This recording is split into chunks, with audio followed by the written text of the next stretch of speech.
एक बार फिर से सड़कों पर उतर आया है और लगातार मांग करते हुए नजर आ रहा है केंद्र की मोदी सरकार से। यदि ये मांगे पूरी नहीं की गई तो एक बार फिर से ये किसान आंदोलन जारी रहता हुआ नजर आ सकता है, जैसा कि बीते 2 साल पहले हमने देखा ही था। और ऐसे में देखा जाए तो साफ तौर पर दिखाई दे रहा है कि दिल्ली की तरफ कूच करने वाले किसानों पर किस तरह से आंसू गैस के गोले बरसा दिए गए हैं। जो तस्वीरें सामने आई हैं उन तस्वीरों ने सभी को हैरान कर दिया है। और ऐसे में देखा जाए तो शंभू बॉर्डर इस वक्त चर्चा का विषय बन चुका है। नमस्कार, मैं प्रांशी राठौर और आप देख रहे हैं नेक्स्ट 9 न्यूज। स्वागत है आपका हमारे खास प्रोग्राम में। हमारे साथ इस वक्त मौजूद है हमारे सहयोगी अमन जी, जिनसे हम इसी मुद्दे पर आज चर्चा करेंगे। लेकिन आगे बढ़ने से पहले यहाँ पर सबसे पहले आपको वो तमाम तस्वीरें दिखाना चाहेंगे जो किसानों के साथ दुर्व्यवहार देखने को मिल रहा है। उस व्यवहार को देखने के बाद सवाल यहाँ पर ये खड़े हो रहे हैं, क्या ये शंभू बॉर्डर जो है वो अब इंडिया पाकिस्तान यहाँ पर बनता हुआ नजर आ रहा है। ऐसे में देखा जाए तो यहाँ पर ये साफ तौर पर कहा जा रहा है कि आंसू गैस के गोले जो बरसाए जा रहे हैं इन किसानों पर, और ड्रोन के जरिए, ड्रोन की मदद से पुलिस यहां पर आंसू गैस के गोले बरसा रही है। ना सिर्फ बीते कल ये नजारा देखने को मिला, बल्कि बीती रात भी और आज दिन भर भी यही देखने को मिला है कि किसान किस तरह से किन किन परिस्थितियों से जूझ रहे हैं। तो यहां पर सवाल यही उठ रहे हैं कि आखिरकार किसानों के साथ ऐसा दुर्व्यवहार क्यों, आखिरकार किसानों पर इतना अत्याचार क्यों। किसान अगर अपने घर से बाहर निकले, पंजाब हरियाणा से ये किसान अब दिल्ली की तरफ कूच कर रहे हैं, लेकिन इन किसानों पर इस तरीके का व्यवहार क्यों किया जा रहा है, कील और कांटे क्यों बिछा दिए गए हैं इनके रास्ते पर। तो सबसे पहले आपको यहाँ पर वो तमाम तस्वीरें दिखाते हैं और इन तमाम तस्वीरों को देखकर, इन विजुअल्स को देखकर आप जानेंगे कि किसानों के साथ कैसा व्यवहार किया जा रहा है। देखिए जरा।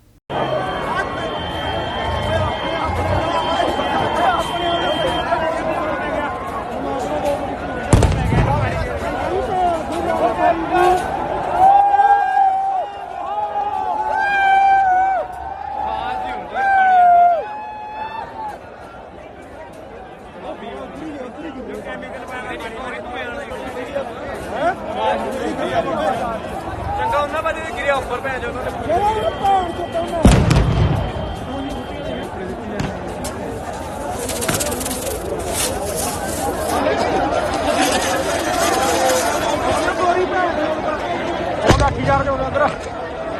किधर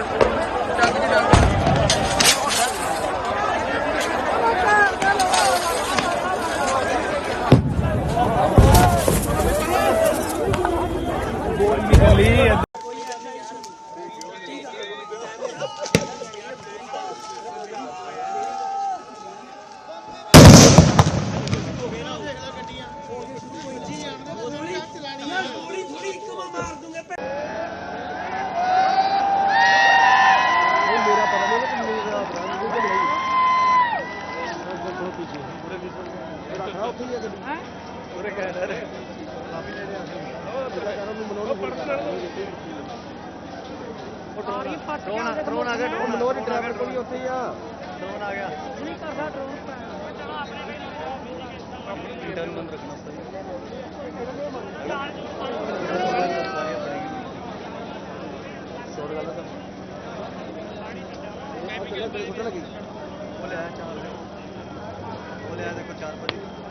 आपने देखा कि किसानों के रास्ते में कील कांटे बिछा दिए गए हैं, बैरिकेड्स लगाए गए हैं और साथ ही साथ सीमेंट के बैरिकेड्स भी यहां पर लगाए गए हैं। और अब आज जो देखने को मिला तो किसानों ने यहां पर आंसू गैस के गोले तक दिखा दिए हैं मीडिया को।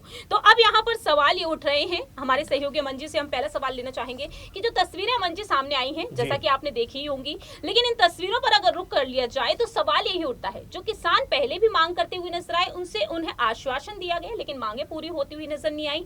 लेकिन एक बार फिर से जब वह सड़कों पर उतरे हैं, तकरीबन 6 महीने का खाना पीना लेकर वह घर से निकले हैं, और उन किसानों के साथ यहाँ पर इस तरह से व्यवहार क्यों किया जा रहा है। देखिए, बिल्कुल किसानों की बात आप कर रहे हैं और जाहिर बात है कि जिस तरह से किसान घरों से निकले हैं और लगातार ये मांग कर रहे हैं कि भाई एमएसपी की जो लगातार आपने वायदा किया था वो अभी तक आपने पूरा नहीं किया। इसके अलावा अगर बात की जाए कि जिस तरह से हमने देखा कि 2020-21 में तमाम सारे किसानों की जो है जान चली जाती है, उनके परिवारों को ना तो आपने कोई बड़ा मुआवजा दिया और ना ही उनके परिवार से किसी एक सदस्य को नौकरी नौकरी दी, ये उनकी मांग है।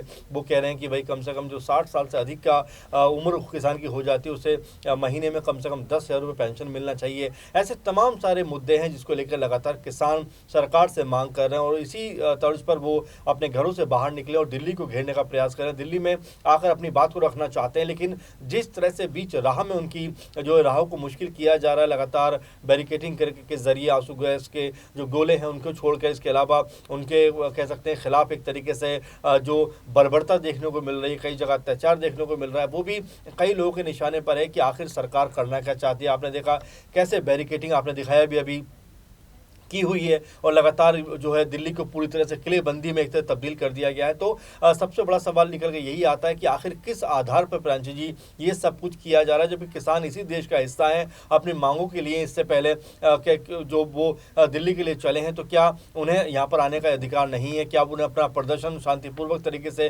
करने की इजाज़त नहीं मिल सकती? ऐसे तमाम सारे सवाल हैं और क्या अल्टरनेटिव कोई इसका तरीका नहीं हो सकता, इसको लेकर भी लगातार सरकार के ऊपर सवाल उठ रहे हैं। क्योंकि बातचीत तो कई दौर की हो चुकी है। जो केंद्रीय कृषि मंत्री हैं अर्जुन मुंडा, वो भी ये बात कह रहे हैं कि जिस तरह की जो बातचीत है वो चलती रहना चाहिए, क्योंकि हर समस्या का समाधान जो है वो बातचीत से होता है। लेकिन अब ऐसा लग नहीं रहा है कि बातचीत के जरिए ये मुद्दा जो है सुलझता हुआ दिखाई पड़ रहा है, क्योंकि किसान भी अपने को एक तरीके से उग्र रूप दिखाते हुए नजर आ रहे हैं। वो भी लगातार पुलिस का सामना कर रहे हैं और लगातार जो बैरिकेडिंग है उसको हटाकर दिल्ली की तरफ आगे बढ़ने का प्रयास करते हुए दिखाई पड़ रहे हैं। तो क्या अभी जो आंदोलन है अब ये हिंसक रूप लेने वाला है? क्या इस आंदोलन के जरिए किसान अपनी ताकत का एक बार फिर एहसास कराना चाहते हैं? और जबकि देखा जा रहा है कि अभी ये आंदोलन सिर्फ पंजाब हरियाणा के किसानों के द्वारा किया जा रहा है, और क्या इसमें अब उत्तर प्रदेश के भी भारी मात्रा में किसान निकल कर आएंगे? क्या जो राकेश टिकैत हैं उनका भी समर्थन इनको मिलता हुआ नजर आएगा? क्या बाकियों भी इनके साथ में मिलकर अब सरकार को घेरने का प्रयास करेगी? सवाल कई हैं, लेकिन जिस तरह से लोकसभा चुनाव है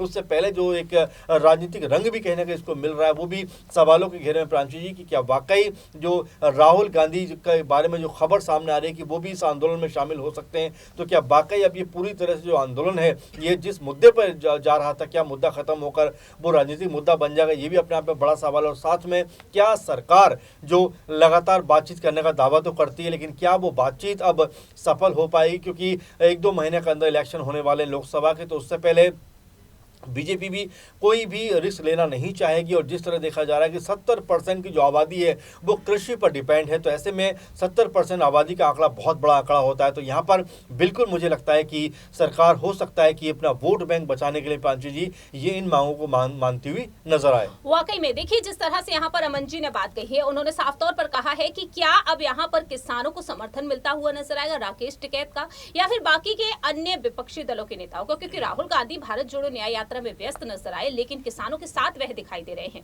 लेकिन बात यहाँ पर अगर किसानों के दर्द के बारे में कर ली जाए तो वह किस तरीके से सड़कों पर उतरकर अपने दर्द को बयां कर रहे हैं, और इसी दर्द को देखते हुए राकेश टिकैत ने भी अपनी बात रखी है। तो सबसे पहले यहाँ पर किसानों के उन बयानों को आपको सुनाते हैं और इन बयानों के जरिए आप समझेंगे कि किसान किस तरह से दर्द में है और आखिरकार वह कैसे मजबूर हो गए सड़कों पर उतरने के लिए। देखिए जरा।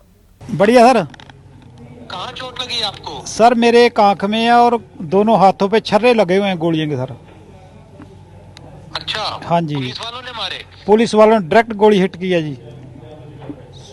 अच्छा, आंख में तो नहीं लगी ना? आंख में सर डायरेक्ट एक छर्रा लगा हुआ है, बाकी हाथों और दोनों हाथों पे है जी। अरे भाई, आपकी आंख दिख रहा है आपको ठीक से या नहीं, आंख डैमेज हो गई है? नहीं डैमेज तो नहीं है सर, ऊपर जो पलक होती है उसके ऊपर ही चोट है, बाकी आंख का बचाव है। अभी डॉक्टर साहब आए नहीं है, चेक होगा भाई। अच्छा है। हाँ जी, बचाइए फिलहाल आंख का जी। अच्छा, तो आपको शरीर पे छर्रे लगे? हाँ जी, हाँ जी सर। कितने लोग घायल हुए वहाँ पे? तकरीबन सर 100 से ज्यादा तो घायल हो चुके हैं, बाकी अभी चल रही लगातार फायरिंग सर। और सीरियस कितने लोग हैं? सीरियस तो सर ज्यादा नहीं है, तकरीबन 3-4 आदमी को ज्यादा चोट है, एक की तो दोनों आंखें डैमेज हो चुकी हैं सर। चंडीगढ़ 30 के करीब। अच्छा। सर मैं 17 साल आर्मी से सर्विस करके रिटायर हूँ। मेरे को मालूम है भी एक भीड़ को या जम्मू कश्मीर में कहाँ है उसको भगाने के लिए डायरेक्ट हिट गोली कहाँ पे की जाती है। ये कोई टेररिज्म कोई मिलिटेंट नहीं है सर, ये अपने देश के किसान हैं। बिल्कुल। सुबह की है डायरेक्ट हवा में चला सकते हैं?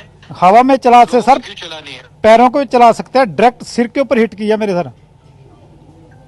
बिल्कुल गलत है। हाँ जी, बस हम आपके साथ हैं, आप घबराइए मत। ठीक है सर। और बहुत बहुत अच्छा आप इस चीज के लिए लड़ रहे हो, बहुत अच्छा है, ये जरूरी है देश के लिए। ठीक है सर। आपने देश के लिए काम किया, पहले किया और अब भी कर रहे हो। पक्का पक्का सर। शाबाश। Okay sir, thank you sir. Best of luck. Okay. फिलहाल आपने देखा कि किस तरह से यहाँ पर राकेश टिकैत ने अपनी बात रखी और साथ ही साथ किसानों ने भी, लेकिन सवाल यहाँ पर अर्जुन मुंडा के बयानों को लेकर उठता है। अर्जुन मुंडा साफ तौर पर कहते हुए नजर आए हैं, दिलासा देते हुए नजर आए हैं कि देखिए शांति से प्रदर्शन किया जा सकता है, बातचीत हमारी चल रही है और इन मांगों को पूरा करने पर विचार विमर्श लगातार जारी है। तो अर्जुन मुंडा के उस बयान को भी पहले आपको सुना देते हैं कि आखिरकार अर्जुन मुंडा ने और क्या कुछ कहा, देखिए जरा। किसान संगठनों के साथ हम हमेशा रचनात्मक ढंग से, सकारात्मक ढंग से बात करने की जो कोशिशें हैं वो जारी रहेगी और हम बातचीत करने के लिए तैयार हैं। किसान संगठनों को ये बात समझना बहुत जरूरी है कि जो कानून की बात की जा रही है वो कानून के बारे में इस तरीके से कोई निर्णय नहीं लिया जा सकता है जिससे कि बाद के दिनों में सबके लिए बगैर सोची समझी स्थिति के बारे में लोग आलोचना करें। बल्कि हमें यह कोशिश करना चाहिए कि हम इसके सारे पक्षों का ध्यान रखें और उस पर चर्चा करें। जैसा कि आपने देखा कि अर्जुन मुंडा ने साफ तौर पर अपनी बात कह दी है, तो सवाल अमन जी यहाँ पर यह भी बनता है कि अर्जुन मुंडा ने यहाँ पर साफ तौर पर कह दिया कि शांति से विचार विमर्श करने के लिए हम तैयार हैं, मांगों को भी वह पूरा करेंगे, लेकिन क्या वाकई में मांगे पूरी की जा सकती हैं? देखिए बिल्कुल इस बात को लेकर बहुत समय से चर्चा चल रही है, एमएसपी को लेकर, तो खासकर कि जो किसान कह सकते हैं खेतों में अपनी फसलों को उगाते हैं और जिस तरह से उनको कई बार नुकसान उठाना पड़ता है, तो वो ये चाहते हैं कि भाई अगर मैं 100 रुपये अपनी खेत में लगा रहा हूँ तो कम से कम 150 रुपये तो मेरे पास आना चाहिए, क्योंकि मेरा परिवार है, बच्चे हैं, पूरा का पूरा परिवार कहीं ना कहीं जो किसानी है उसमें इन्वॉल्व होता है, तो एक सिक्योर कहीं ना कहीं हो जाए कि मुझे इतना पैसा मिलेगा ताकि मेरा भी जो घर परिवार है वो चलता हुआ नजर आ जाए। ऐसे में लगातार जो सरकार की तरफ से कहा जा रहा है कि भाई हमने जो एमएसपी है वो कांग्रेस के टाइम से भी 3 गुना ज्यादा बढ़ाकर दी है और समय समय पर तमाम सारी योजनाएं के जरिए कहीं ना कहीं लाभ पहुंचाने का काम किया है किसानों को। तो अब ये मामला जो है वो कई तरह के रंग लेता हुआ नजर आ रहा है। अर्जुन मुंडा जो कृषि मंत्री हैं, हालांकि बात तो कह रहे हैं कि भाई हम बहुत सारी बातचीत कर रहे हैं, दिलासा दे रहे हैं, लेकिन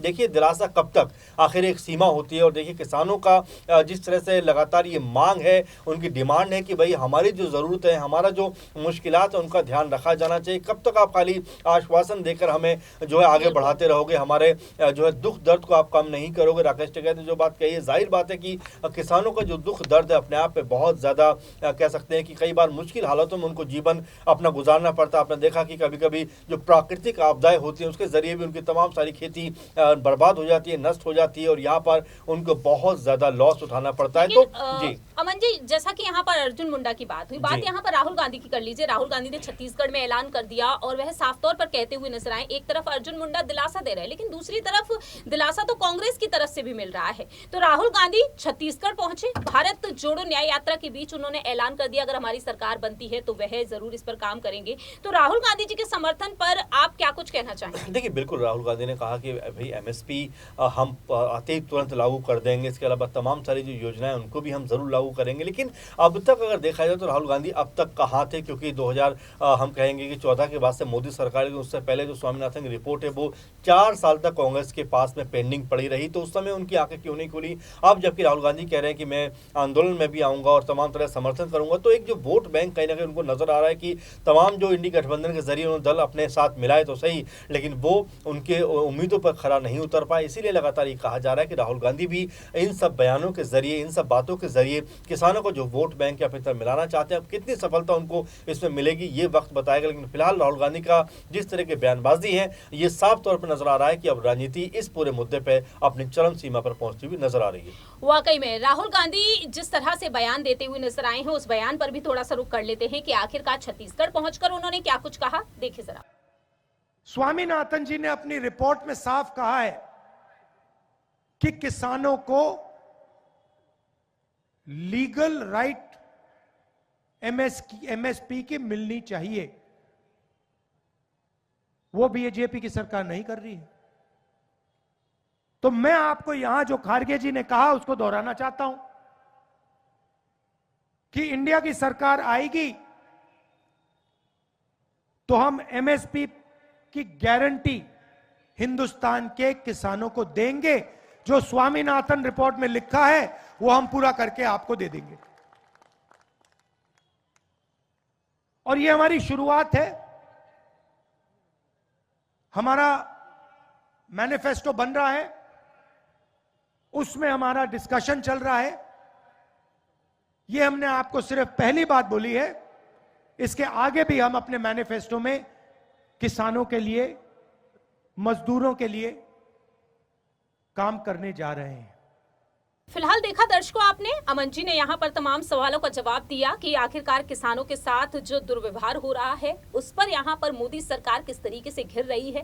लेकिन अब आने वाले समय में देखना होगा। राहुल गांधी का साथ है, अर्जुन मुंडा भी यहाँ पर दिलासा दे रहे हैं। देखते हैं कि किसानों के साथ जो दुर्व्यवहार हो रहा है, शंभू बॉर्डर पर जो नजारा देखने को मिला है, क्या अब ये अत्याचार खत्म होगा या नहीं। फिलहाल इस खास रिपोर्ट में इतना ही। बाकी की तमाम अपडेट्स के लिए देखते रहिए नेक्स्ट 9 न्यूज।